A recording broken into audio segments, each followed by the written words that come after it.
EldenRing boss quality hot take. The talk of boss quality, I believe, in this game is easily the most subjective out of all the games. Now I know that sounds odd, but I mostly say that because of the amount of options the game gives you. The amount of builds you can create, the spirits you can summon, there are so many different ways that you can make it harder or completely trivialize each boss encounter. So that's how I'm going to do this ranking today. Welcome to something else a little bit different, and that is, I'm going to be ranking each Shadow of the Erdtree Remembrance boss from worst to best. There are a lot of bosses in the DLC, and a lot of them, I think, are very good. More specifically, the Remembrance fights. Before we get right into it, I want to preface a couple things. First off, the criteria will be as follows: difficulty, lore, boss design, and enjoyment. Difficulty is more on how tough the fight is and how fair it is in context to the fight. Lore is how well the boss is represented and if it adds anything to the fight. Design will just be the overall boss design, the arena, the mechanics of the fight, etc. And the enjoyment is, well, exactly that. How fun is the actual fight? Also, keep in mind that this is my opinion only. Everyone is going to have their own different experiences and opinions on these bosses, so I'd like to hear what you all have to say in the comments. Let me know what y'all's rankings are. With all that said, let's go ahead and begin my official ranking for the Shadow of the Erdtree Remembrance bosses from worst to best. Number 11. Commander Gaius. See, this is where it gets kinda difficult right from the start, determining the ranking of these bosses, but I'm still in the belief that Commander Gaius is the weakest Remembrance boss in Shadow of the Erdtree. The reason why I say it's difficult right from the start is that I don't necessarily think Gaius is bad. Quite the opposite. I actually think that Commander Gaius is actually quite fun and a quite good boss fight. The arena is big enough to take advantage of how much Gaius and his boar moves, and even use Torrent for some good old horseback combat. His standard attacks have very good tells and easy to predict attacks as well as projectiles to keep you on your toes. And on top of that, there's some actual really interesting lore to go along with it. Gaius was a noted warrior and strategist that led Mesmer's men during the crusades against the Hornsent. Both Gaius and Mesmer were cursed from birth and were also mentors to Radahn. Gaius' curse was that he was an albernarch and therefore would lose use of his legs, so he was never seen without his steed, a giant boar. After the fight, you'll find a lady who has Gaius' greaves, which were a cruel joke, for he could never wear them. Both Gaius and Radahn were rivals and learned gravity magic from the same Alabaster Lord. Their rivalry, though, was more friendly in nature, as he thought of him as a brother to both Radahn and Mesmer. So the lore is pretty good, and the design and mechanics of the fight are good too, so why exactly is he the weakest fight? For one reason and one reason only. Mainly two specific attacks: the horse kick and that damn stupid charge attack. The hitboxes on the boar suck absolute ass. When getting hit by both of these attacks, it is a literal coin flip. You either get hit and survive to keep fighting, or you'll get killed instantly depending on where you dodge. It is absolutely horrendous. The horse kick is even worse. You either have a chance to either get hit once by the kick, or get hit twice and die instantly for no damn reason. These two horrible attacks kill a lot of the enjoyment of this fight, and make it absolutely annoying to deal with for literally no reason. Despite this, I did still find myself enjoying fighting the boar rider in some way, especially on the second playthrough. Number 10. Metyr, the Mother of Fingers. If there's any boss that would definitely be on the list of some of the most grotesque designs in Souls series, it's this hideous amalgamation of fingers. Blech. This boss is another example of I don't personally think it's bad, but it's for completely different reasons compared to Gaius. Her attacks are not that hard to deal with aside from some of the annoying-ass AoE attacks in Phase 2, and the fight itself isn't particularly tough, and the arena and the design definitely takes advantage of her and yours movesets. My only real issue is that she's kinda boring. I really wasn't having a huge amount of fun fighting it, and I was just bored on both playthroughs. What savors, though, from being the weakest boss, although, for me, is the lore. The Mother of Fingers is exactly that, the mother of the two fingers and the finger creepers found all throughout the game. She was a daughter of the Greater Will that's been the one carrying the wishes of the Greater Will. She was the first star to fall on the lands between and then found in the Realm of Shadow. Before being abandoned by the Greater Will, Metyr received its messages via the microcosm formed between its tail fingers.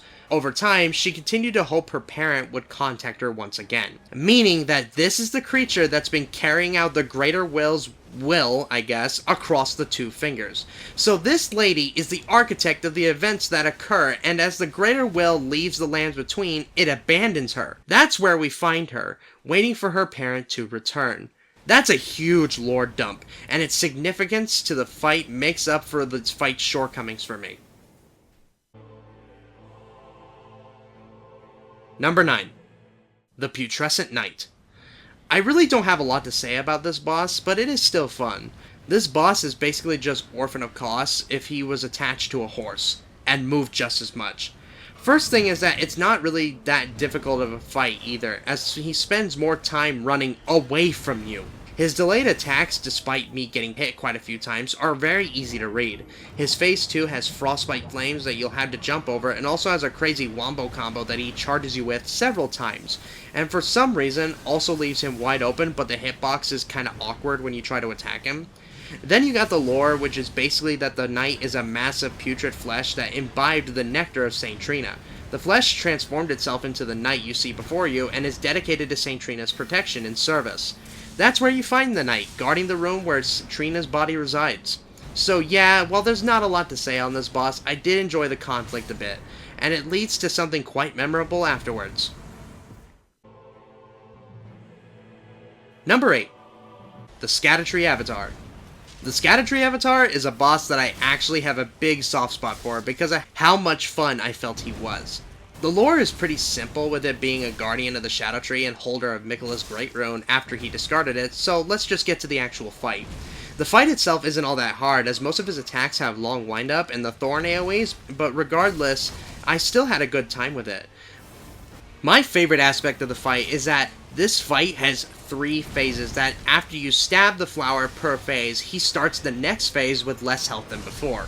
He also is extremely weak to fire, and his head makes a quick and easy kill if you stay in close.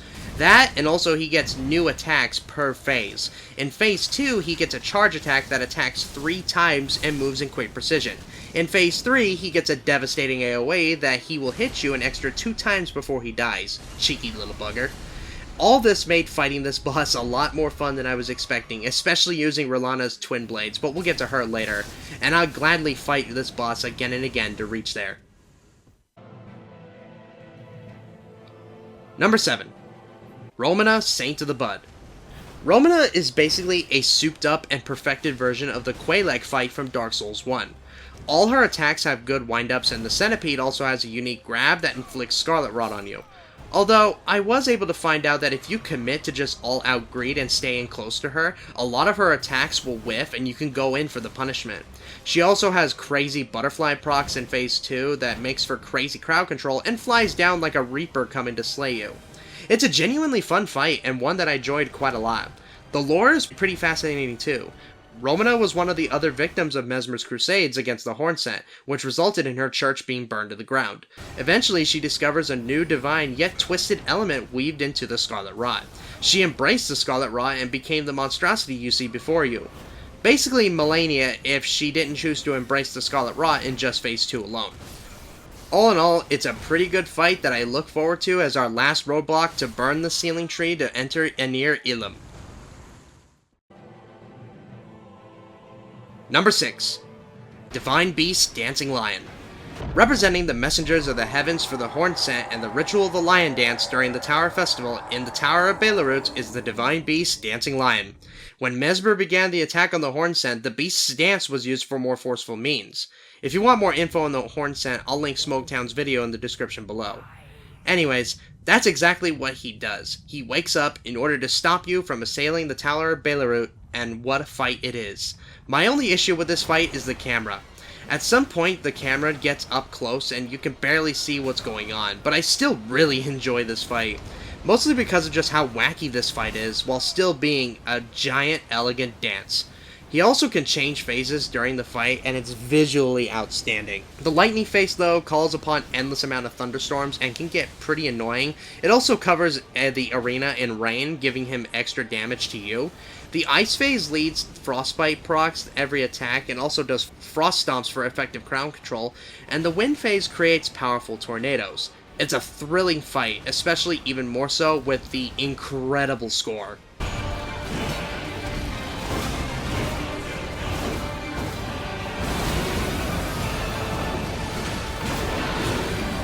Sheer awesome. The Dancing Lion is an absolute blast that is exactly what it's meant to be. A lion dance and you're the intruder. And it's the one boss that just barely hits the top 5. Number 5. Alright, we finally made it to the top 5. Now this is where the rankings got kinda difficult, as all these are amazing in their own way. But for this next fight, allow me to paint a picture for you all. You find yourself trapped in a forest. This forest tells you to turn back if you value your life, and even your loyal steed refuses to come out for fear of being destroyed. You make your way through this dark forest and reach a haunting mansion in the middle of it, with several bodies strung about at the front door as a warning. At the very center of it all is Midra, the Lord of Frenzied Flame. Long ago, Midra was attempting to become the Lord of Frenzied Flame, but was too weak to do so and failed. When the Hornsent caught wind of his attempts to commune with the Frenzied Flame, they pierced him with the Great Sword of Damnation as an eternal punishment. He decided to keep himself situated in his mands in this perpetual suffering as asked by his beloved Nanaya. All he could remember was one word: endure. That's all he did, until we found him and failed to hear his words to leave. Once we take him down the first time around, he stops and realizes he can't endure the pain anymore, and takes the sword off of his body. This ultimately resulted in him becoming exactly what he wanted, the Lord of Frenzied Flame. The build up to this fight is one of my favorites in the entire game, and it helps that there's a fantastic fight to accommodate it. Midra's fight was a haunting thrill, filled with long delayed wind-up attacks, long-range madness attacks, and flying wombo combos. Towards the halfway of the fight, he floats in the air and dive bombs for a powerful AoE that covers the entire room in fire. There he gets more powerful flame combos, a grab attack which he stabs you with the greatsword, madness lasers, and a powerful flame combo that combines quick strikes and delayed attacks, keeping you on your toes. This is a wonderful fight that can be quite challenging as time goes on, as he still gets me with his delayed attacks, even in my second playthrough. Midra's fight was amazing, and the only reason why he's not placed higher is because the next set of fights had more memorable feelings for me. Number 4. Rana, the Twin Moon Knight. Rana is a boss that my opinion has changed a lot in my second playthrough. In my first playthrough, I thought this fight was unfair dog shit that had barely any time for me to take a breath against. In my second playthrough though, I just found out that I was annoyed so much, because I'm just that bad at dodging her. That's right, it was a skill issue. Most of this is because she's just really quick with a lot of her moves, so it took a lot to get used to, but once you get used to it, it clicks. That's basically what this fight is, a quick dance fight against a powerful swordswoman. It's Pontiff's fight on crack, even down to the magic and fire sword in Phase 2. In Phase 2, she gets more combos and more powerful magic attacks coupled with a Twin Moon spell attack that you'll have to jump over. This is a crazy and thrilling fight that I thoroughly enjoyed the more I played it. There's also some great lore to go with it. Rana is the princess of the Carian royal family and the sister to Queen Rennala. She gifted Rana long black hair during their childhood. Both of the sisters met the twin moons, which overlapped, and Rana was able to learn a technique known as ritual combat. Eventually Count Ymir would teach her sorceries, but Ymir would later abandon his allegiance to the moon. She would then go to renounce her birthright and go to fight alongside Mesmer. Before long she was known as the Sword of Mesmer. Well, now it's good to know that we were fighting the Sword of Mesmer as she stops us from reaching the path to the Shadow Keep. Number 3. Alright, the top 3 was the hardest part of the ranking to divide. I had to focus on the tiniest aspects of their fights to set them apart, and properly rank them, cause in reality, they are all interchangeable with one another. So let's start it off right.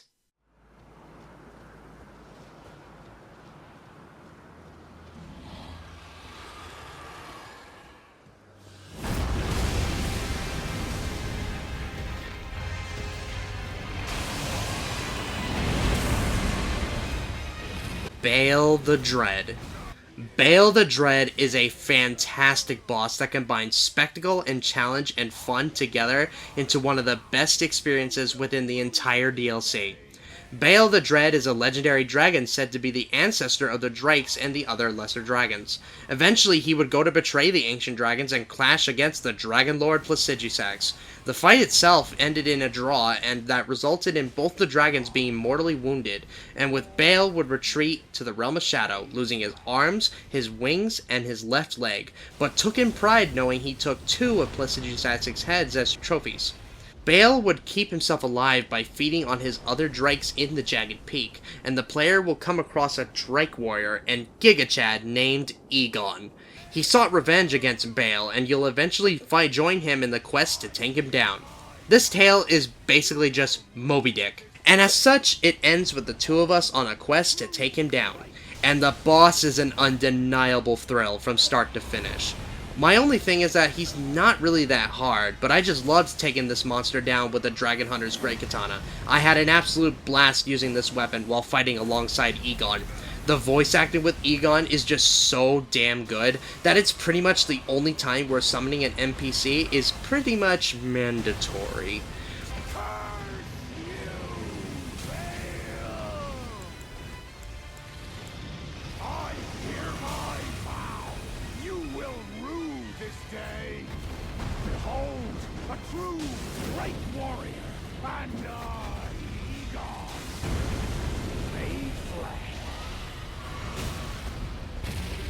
You're just robbing yourself of the experience. So despite the fact that he's not really a tough boss, the spectacle, build up to the fight, and overall entertainment of the fight puts it in the top 3 for me. The only reason why he's not placed higher is that I enjoyed the next ones a hell of a lot more. Number 2. Alright, these last 2 bosses are definitely going to be polarizing for a lot of people based on the placements, but I'm going to go with my gut, and no better way to do so than with this guy.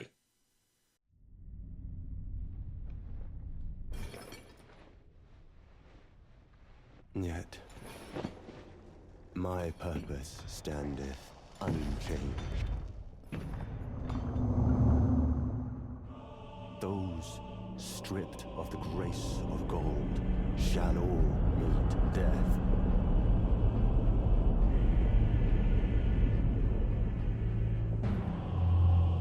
In the embrace of Mesmer's flame. Mesmer the Impaler. Mesmer the Impaler is an honest contender for one of the best bosses in EldenRing, as well as one of the best bosses in Souls Continuum. Almost every aspect of this fight was made to perfection, and is a true mark of an incredibly designed boss, not only from a technical perspective, but also from a lore and character perspective. Mesmer is another of the demigod children of Marika. One could say he's most likely the firstborn, and like most of her children, he was cursed from birth. In this case, it was the abyssal serpent that was riling inside him. Marika would protect her child and contain the serpent's influence by plucking out one of his eyes, replacing it with a seal of grace. Ever since his accursed birth, he was accompanied by these winged snakes. Amongst his army, he considered his Black Knight captain and commander, Hugh and Andreas, to be brothers in arms, but when they found out about his serpentine nature, they rebelled against him. Long before the Shattering, Mesmer would go on to lead a crusade charged by his mother against the people dwelling within the tower that were stripped of the grace of gold. These people were known as the Hornsent. Why did she so badly want them dead? Because the Hornsent had tortured and murdered her people, and to get revenge against the Hornsent, she had Mesmer lead a massive slaughtering campaign disguised as a holy crusade. This adds a whole new layer to Marika's motivations on why she would become a god and create the Golden Order. Then once it was all said and done, Marika would go to abandon her child and his soldiers to the Realm of Shadow, never to be heard from again, and with him having no idea why or if his mother abandoned him. Despite this, he decided to still carry out his purge in the name of his mother. Those stripped of the grace of gold shall all meet death in the embrace of Mesmer's flame. So from all we can understand, there's 5 things. 1. He's extremely loyal to his mother. 2. He was abandoned by his mother. 3. He is accompanied by his own curse in the Abyssal Serpent. 4. He is tasked with killing all those stripped of grace of gold and will do so without hesitation. And 5. You, a tarnished, a warrior stripped of grace, just so happened to walk into his chambers, waiting to become Elden Lord. Before the fight even begins, Mesmer sits there perplexed and confused on why his mother would want a lord in this person devoid of light, despite the entire crusade he led to get here. Regardless, he takes up arms in an effort to stop you from gaining his kindling and burning the sealing tree. I mention this all now because of how much it adds to the fight. In the first phase, he uses an assortment of flame attacks, long-delayed combos, and powerful AoEs to stop you. But once you hit phase 2, he refuses to let a lord devoid of light stop him, and in a plea of forgiveness to his mother, plucks the last remaining semblance of his mother, the Seal of Grace, out of his eye socket, and chooses to embody the power of the Abyssal Serpent, the source of his sin, in a last-ditch effort to take you down. Throughout the fight, we see him take the form of this serpent, falling further and further down its rabbit hole. When you finally deliver the finishing blow, Mesmer finally realizes that his mother abandoned him, and with his last breath, he places a curse upon his mother. This fight is a masterpiece in telling a story throughout the fight in every moment of it. Everything from the arena to the visuals to the fight itself is all carved to perfection and has solidified Mesmer as one of my favorite boss fights in not just EldenRing, but all the Soulsborne games. And so why is he only number 2 on the list? Well, it's because he's missing the one thing for me, the perfect challenge. The difficulty of Mesmer for me reminds me much of Gehrman from Bloodborne and Nameless King from Dark Souls 3, where on the first playthrough they're pretty tough, but on consecutive playthroughs he's relatively easy. Once you figure out his attack patterns, he's basically a cakewalk. His attacks have long delayed windups that over time become easier to predict, and once you find them out, it's almost impossible to get hit. This isn't to say he isn't difficult, he absolutely is, but my point is that when you fight him once, you basically have his fight down to a T. In Phase 2, he's actually easier as his delayed attacks are gone and the snake attacks are easy to predict. Despite that one thing, Mesmer the Impaler is a technical, storytelling, and gameplay achievement in boss design, and one I gladly go back to fight, what's basically the scorned son. Number 1. Alright, we've now reached the end of the boss ranking, and at this point, you started to notice a pattern. The bosses mentioned before, while being some of the best that FromSoft has put together, they just didn't really scratch that challenge itch. Well, this next box had to have done exactly that, and more. Be an example of why I love EldenRing, and just overall nothing short of brilliant. And I know exactly who it is. My loyal blade, and champion of the festival. Both your deeds will ever be praised in song. Now, the vow will be honored, and my lord brother's soul will return, so that he may be my consort.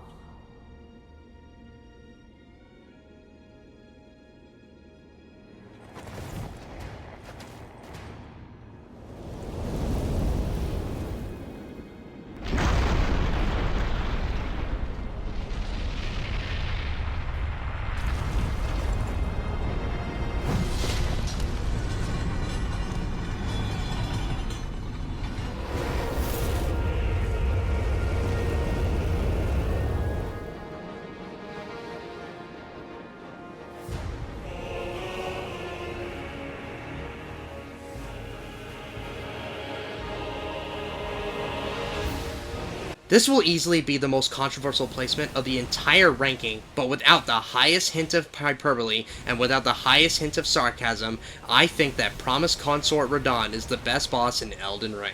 Not just in ShadowOfTheErdtree, but the entire game as a whole. Whereas the last two entries I felt struggled with maintaining the perfect challenge, Radahn manages to scratch that itch and then some. Let's start with the lore. We all pretty much know who Radahn is at this point, so I'm gonna just focus on Miquella. Miquella is another of the demigod children of Marika and Radagon, and is cursed with eternal youth. Eventually, he comes to the conclusion that the Golden Order does not have the power and the capabilities to help heal his sister, Malenia, so he resorts to creating something called unalloyed gold, which is gold without flaw, and also started watering a tree with his own blood called the Erdtree.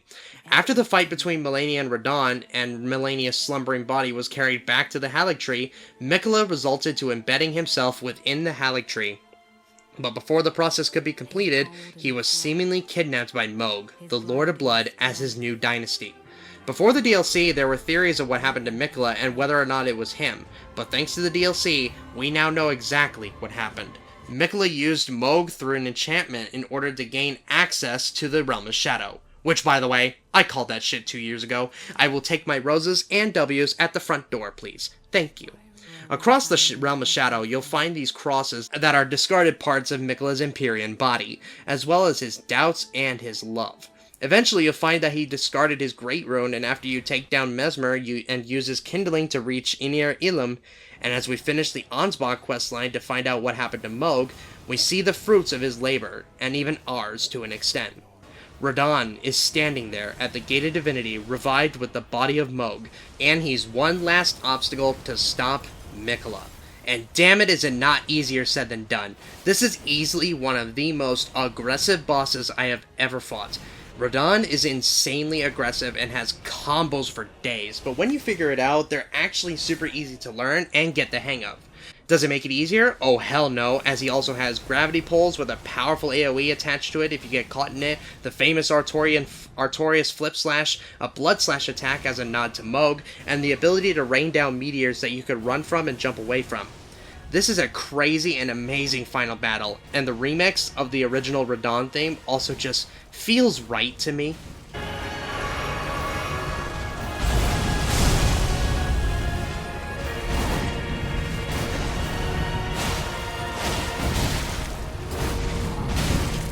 But then when you get to phase 2, Radahn gets pissed, and looks like he's about to obliterate you into dust. But not before Miquella, a now newly made god, stands before us, and slowly falls to Radahn's back, as a nod to Lorien and Lothric is paid, and they work together in a last-ditch effort to take you down.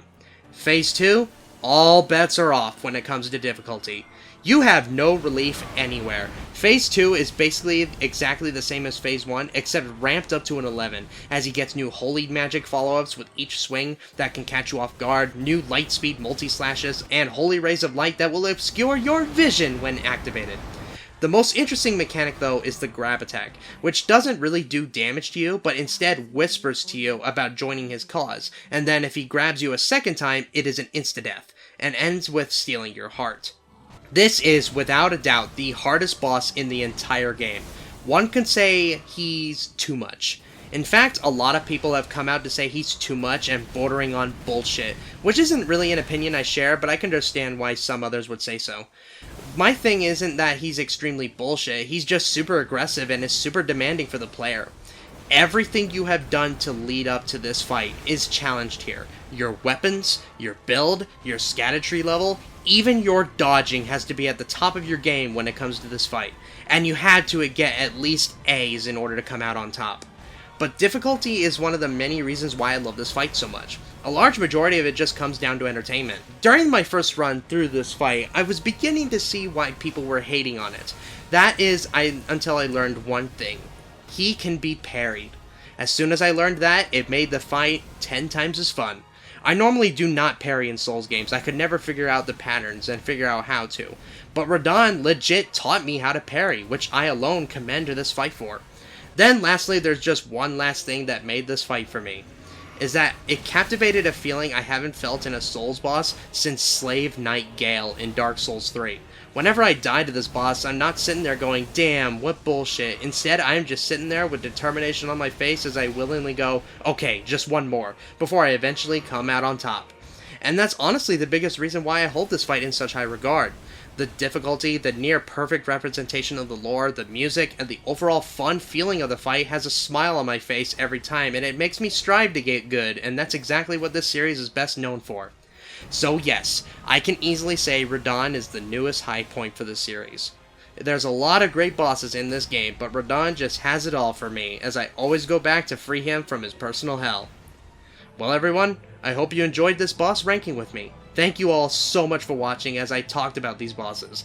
EldenRing holds a special place in my heart, and it's an experience I'll never be able to forget for a long time.